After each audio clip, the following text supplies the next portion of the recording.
Салам достор, даамдуу тамактар каналына кош келиңиздер. Бүгүн бизде баклажан кошулган өзгөчө даамдуу суюк тамак болмокчу. Эгер кызык болсо, видеону аягына чейин көрүп, менен чогуу бирге болуңуздар.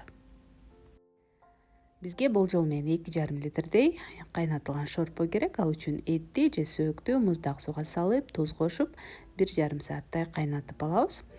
Шорпобуз даяр болгончо 1-2 даана пиязды майда туурайбыз. Ошондой эле 3-4 даана чоңураак картошканы дагы чарчы туурап алабыз.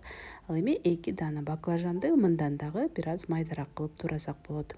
Ошондой эле помидордон дагы көбүрөөк кошсок жакшы болот. Мен 4 чоң помидорду чарчы туурап алдым.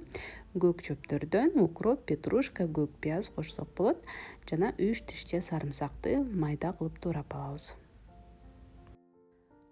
Болжол менен 1,5 сааттан кийин картошканы салып, картошка бышканча дагы бир 15-20 мүнөттөй кайнатып алабыз.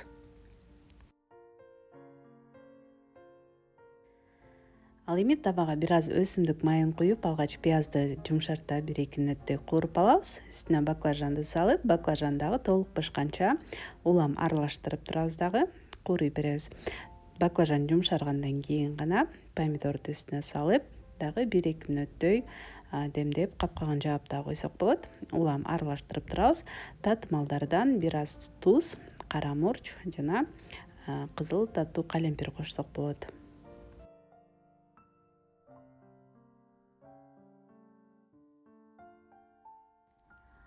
Ал эми тамагыбызга өзгөчө даам берген бул үйдүн каймагы, кез келген дүкөндүн деле майлуу каймагы боло берет албетте.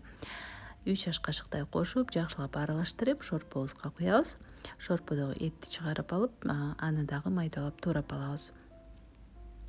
Баклажанды салгандан кийин дагы бир 2-3 мүнөттөй жай отто кайнатып алабыз. Андан кийин гана көк чөптөрдү, ошондой эле сарымсакты салып, отту өчүрөбүз дагы. Сөзсүз түрдө тамакка 15-20 мүнөттөй тыныктырып убакыт бериңиз. Ошондо гана өзүнүн даамы ачылат. Капкагын жаап, 15-20 мүнөттөй тыныктырып коебуз. Достор, мына ушундай жөнөкөй, бирок аябагандай даамдуу сонун тамак болду. Сиздер дагы сөзсүз түрдө жасап көрүңүздөр. Ал эми видео жакса, лайк басып, достор менен бөлүшүп, каналыма катталганды да унутпаңыздар. Көргөнүңүздөр үчүн чоң рахмат. Кийинки видеолордон көрүшкөнчө саламатта калыңыздар.